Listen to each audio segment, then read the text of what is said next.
What's going on, my YouTube family? It's Bruce with Bruce Custom Motors, back with another video for you guys.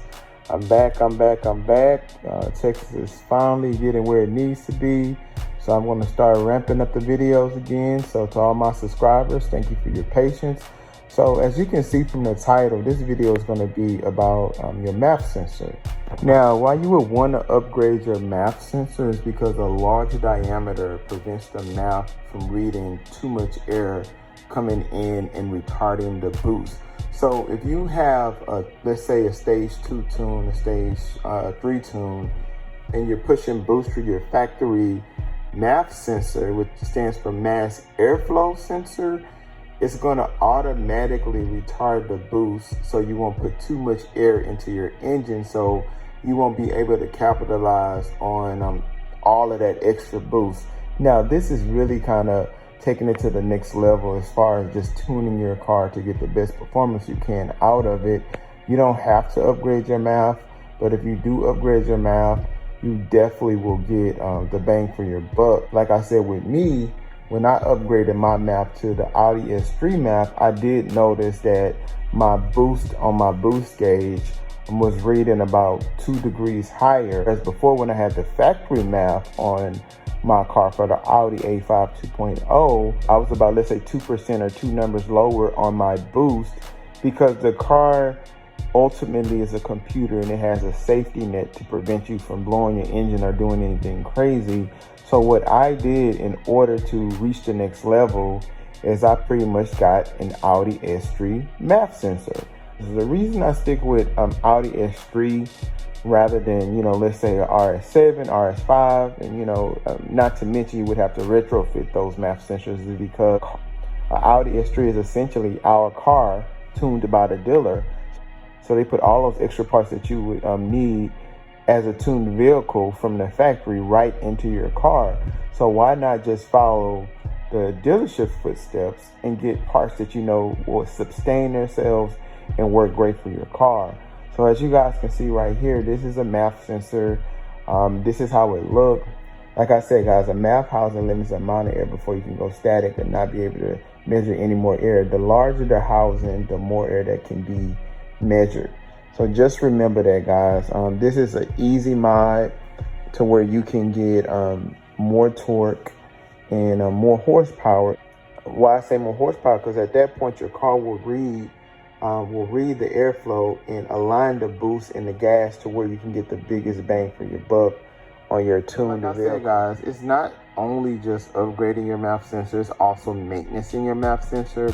A lot of times when you're running your vehicle and you're not getting that response you need, it could just be a dirty MAF sensor. So even you just taking the time to clean your MAF sensor alone will help you out with your performance and get more gains. But just upgrading to the S3 MAF sensor will allow your car to give you more boost, which essentially be more horsepower. Let's say, for example, if you want to upgrade to RS5 or an RS7 MAF sensor because you're pushing a lot of boost and a lot of power, it's possible for you to do that, but you would have to retrofit it. The harness is different, so you would have to retrofit it to where it can fit into your vehicle.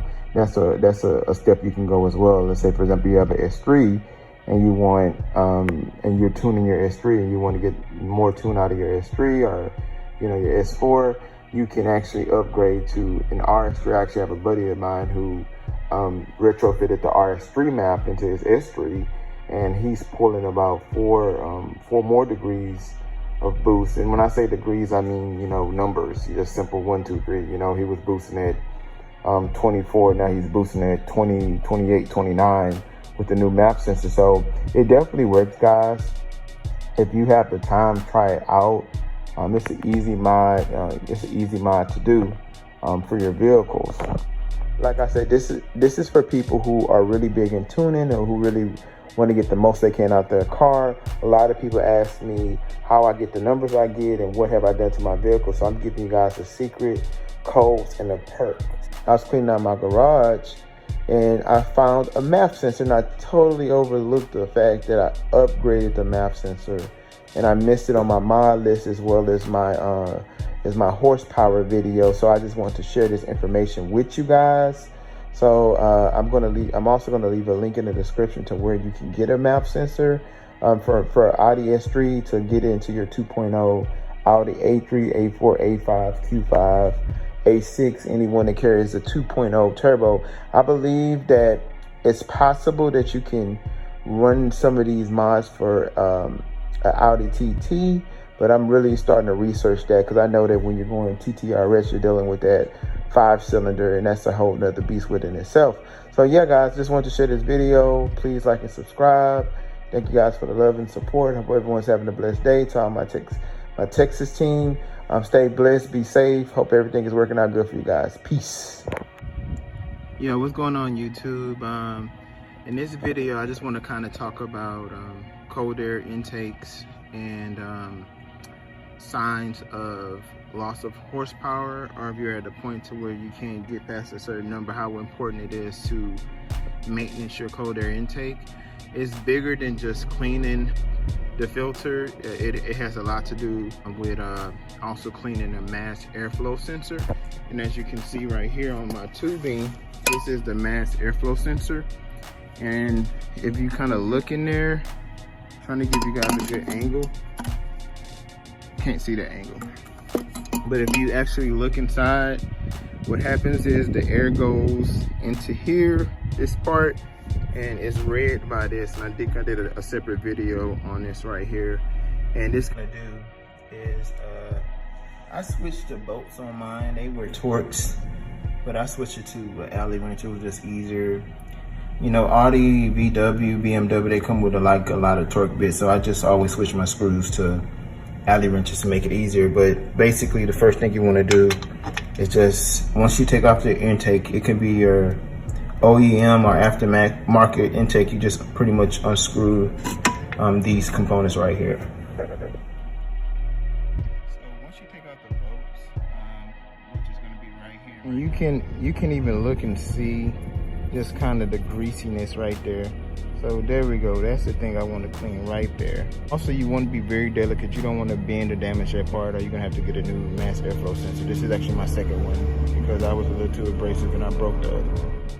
I don't know if you guys can also see, but I have like a lot of like oil buildup and residue as well. So that just comes if you have aftermarket intake like Can-In or something, and you have oil base filters. Your actual mass airflow sensor needs to be maintenance a little bit more because it tends to have get dirtier quicker, and that oil can build up residue. So although your car may be working, you won't get all the efficiency that you need from your vehicle.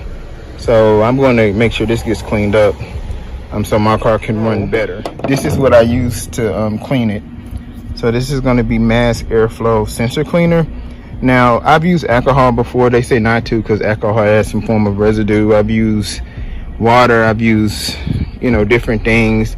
It worked for me, but just for the sake of it, I just bought this right here so I can just spray it. I'm just pretty much maintenance in my vehicle. I've been doing a couple runs and different things, and I noticed a little bit of my torque. I wasn't feeling a little bit of my torque.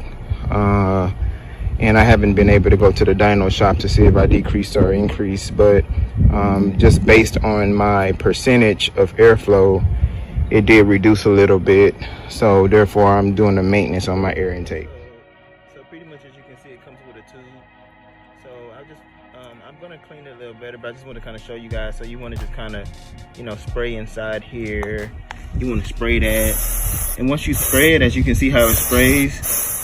So pretty much, as you can see, I sprayed it down. It has some condensation because it evaporates in the air. So you just kind of like let it air dry.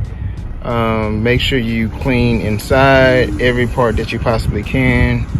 And then you put it back in your vehicle. Remember, like I said, you want to ensure that it's coming where the airflow is, because if it's not, I'm telling you, your car will not run properly because it may put too much fuel or too much air. Anytime I do this maintenance on my vehicle, it pretty much brings my vehicle back to life, like I said in my last video. So next, I'm going to give this a good polish, and we'll see how the end result. Alright guys, so that's the sensor. And so at this point, I'm pretty much going to put it on the car. And thanks for watching, guys. I really appreciate it. Gonna keep bringing as many different kind of videos as I can to help individuals and inform them of how they can improve the performance on their vehicle and keep their vehicle consistently running better. Thanks.